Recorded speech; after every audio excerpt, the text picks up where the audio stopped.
I showed some patches the other day.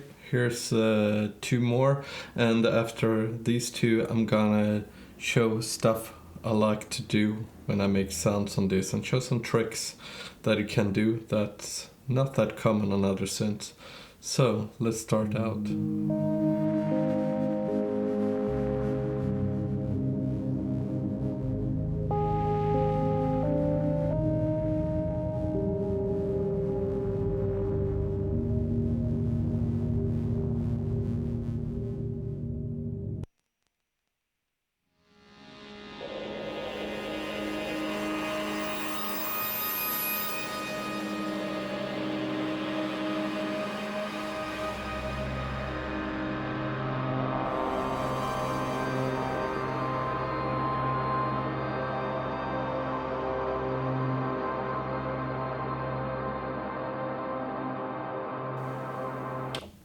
Well, let's start with initializing a patch, and what we get is a very straight sawtoothy thing.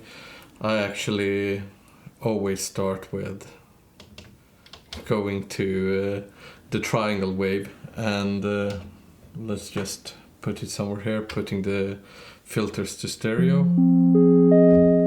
Yeah, that's a nice starting point for me.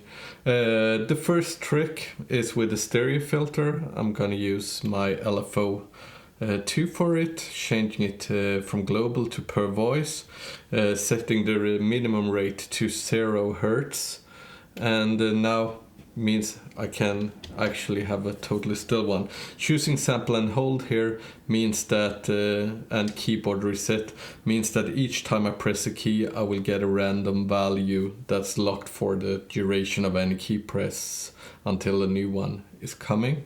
And as it's per voice, it sticks with that voice as long as it's releasing. So yeah, assigning this, it's a bipolar, so 50% up for VCF2 and putting it 50% down for VCF1. And that means that we should have quite some stereo motion already.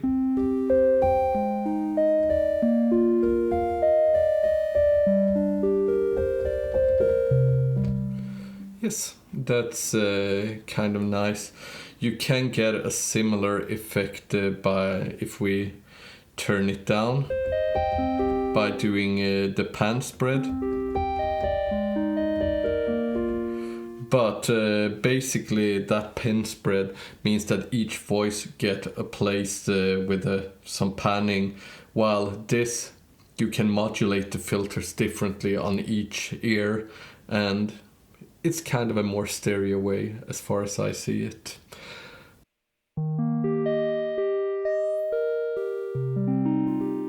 That's nice. Second thing that I really enjoy is utilizing audio rate modulation. It's of course easiest to do with the modulation oscillator. So if we do some classic amplitude modulation, it will sound like.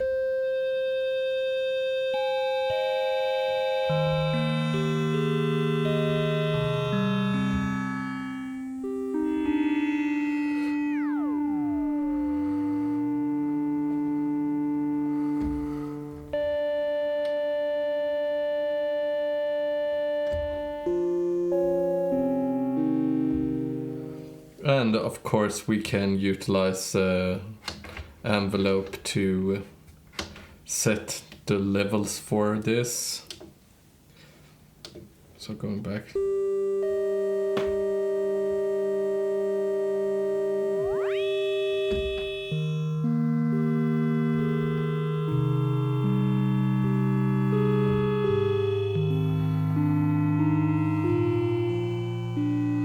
And the bass sound is still just a single triangle wave oscillator. However, that was AM modulation utilizing the modulation oscillator. We can of course use it for both filters if we want to, and also tune it down to an octave.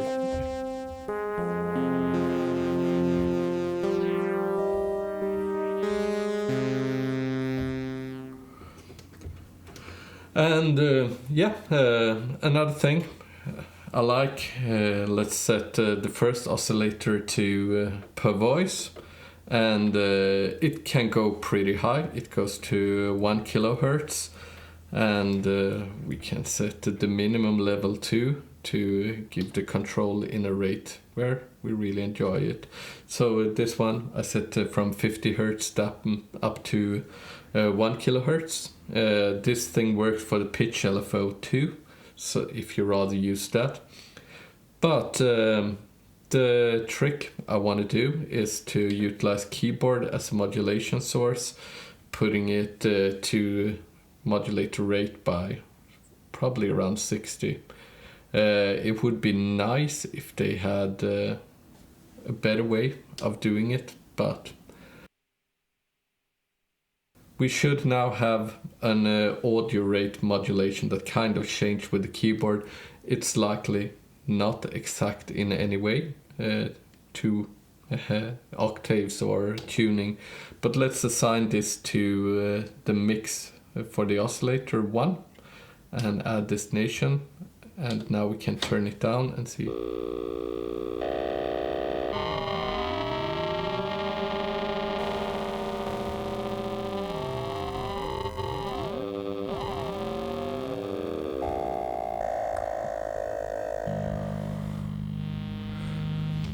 It's got this really broken texture now.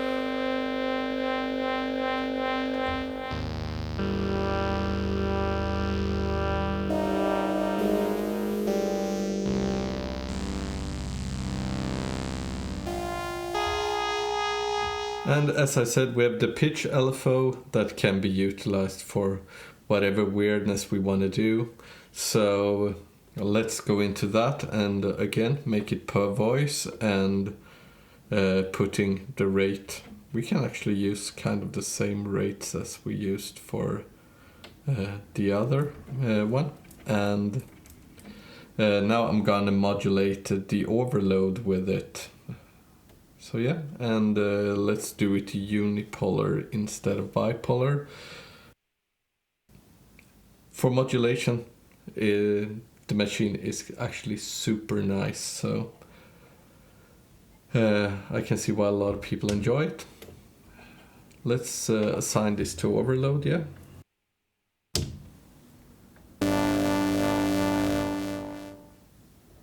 Now let's see if we...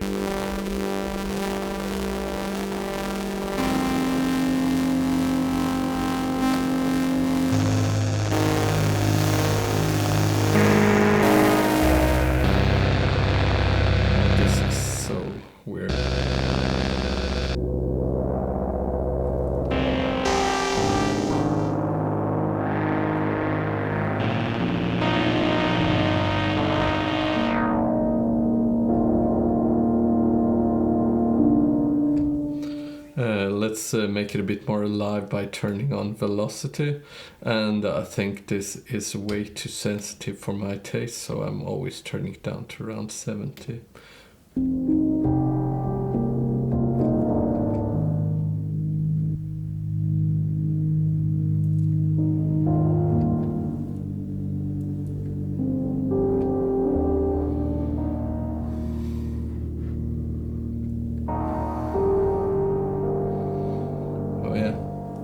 And this is quite far from a regular analog polysynth, at least in my experience.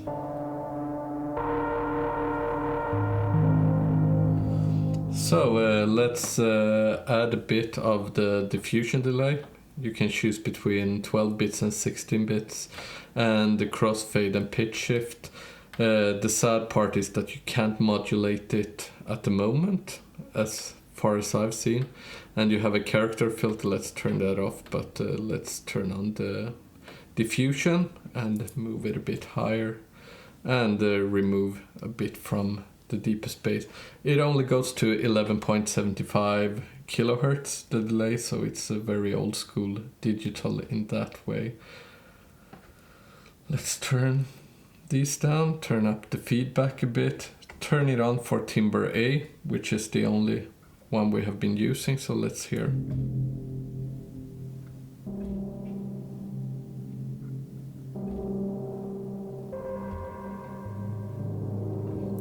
now we get this long reverb thingy going with diffusion delay, which I personally really enjoy. I think it's a great effect section they've made with just some simple means.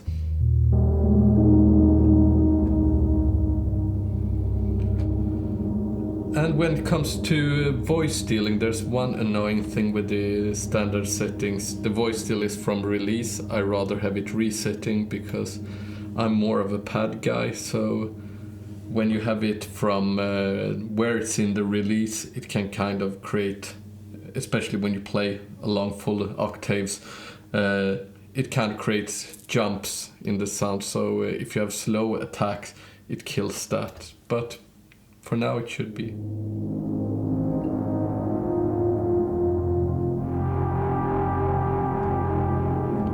And that's the bass timbre, but as I really like noise, I'm gonna use the timbre too, which right now sounds the same way as the first timbre did initialized. And let's just turn that down and turn up some noise, switch the filter. I can actually use them in serial now and kind of use this pan spread to move this sound around, turning on the resonance to a point close to self-oscillation.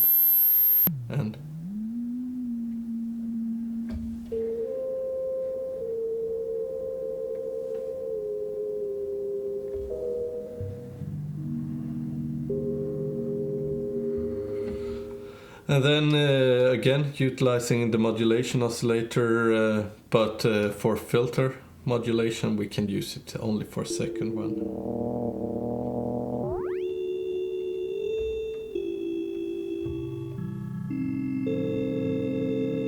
Oh, that's really broken. Let's turn it down an octave.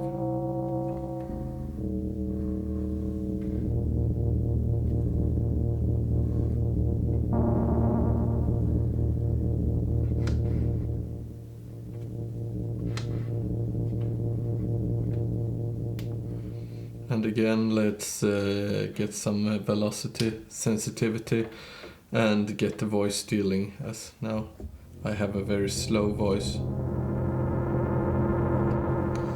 And yeah, let's turn it down a bit and stack them and see what we're getting.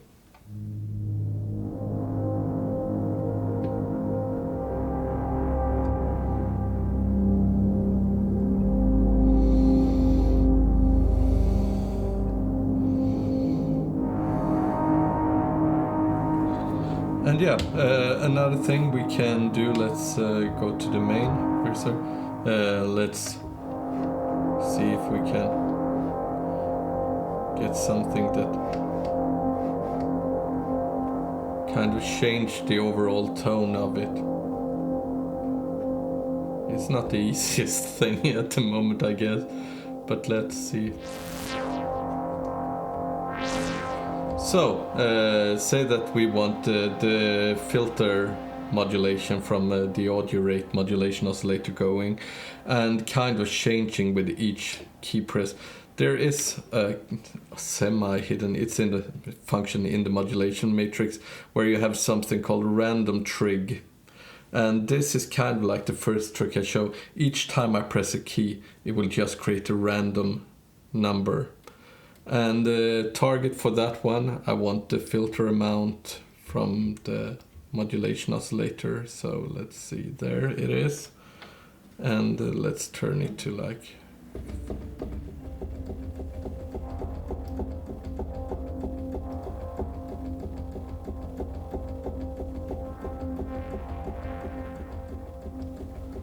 Yeah, and now we have some movement on that too. So let's stack them again, and here.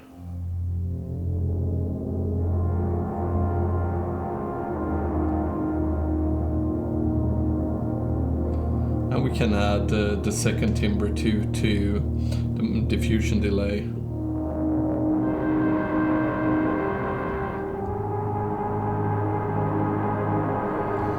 And maybe add some aftertouch to both filters.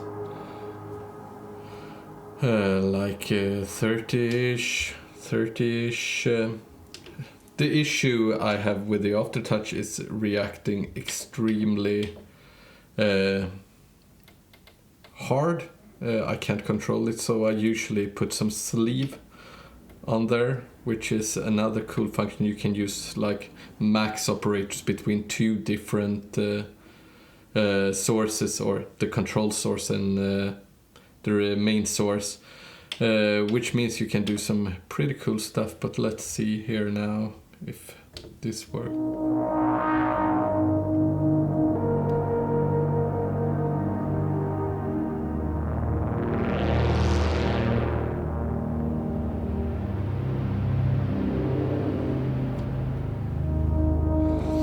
And I think I got a nice patch here. So now one of my absolute favorite function. Whenever I want to save a patch, there's a random button. It just prints the weirdest kind of names. So somersault invis, that will be the name, and it's saved. And yeah,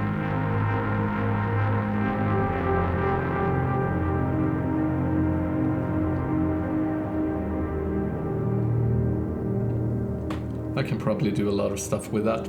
And that's all. Actually, I wanted to show some different tricks and stuff. And if you like content like this, subscribe, press like, and share. Yeah. And yeah, thanks for listening. Cheers.